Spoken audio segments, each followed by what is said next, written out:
պոլիմերային կավ։ Գիտեք, չէ՞, գերմանին պես նկարում է։ Կոչվում է ինքնաչորացող պոլիմերային կավ։ Դուք աշխատել եք, չէ՞, բնական կավով։ Երկուշաբթի գնալու եք մարմեստանոց երեխեք, ովքեր որ բնական կավով չեն աշխատել, դուրգի վրա, դուրգը գիտեք ինչ է երեխեք։ Ինչ է։ Այո։ Իրա վրա կարող եք պատրաստել բաժակներ, ուժեր, այո, կավագործի պտանի բա կոչվում կամ դուրգ։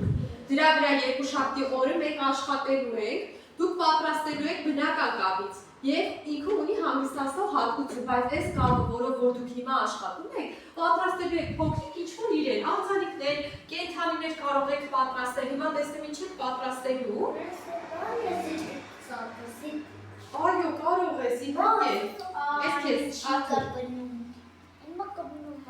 ինքը չորանալու է, երեխեք, ինչա կոչվում ինքնաչորացող։ Վերջացնեք, մենք դասավորել ենք մի սեղանի վրա, տեսնենք վաղ ինչքան է չորանալու։ Իսկ այս բնական կավով, որով որ դուք աշխատել եք կամ աշխատելու եք երկուշաբթի, ինքը բավականին երկար ընթացք ունի եւ թրծում է։ Ովքեր են հիշում թրծումը ինչ է։ Թրծումը, որ 1000 աստիճան պահում ես 24 ժամ ինքը տաքանում է, ապա քիչը ծածկալից վրա, դա 24 ժամ փոխում ես ինքը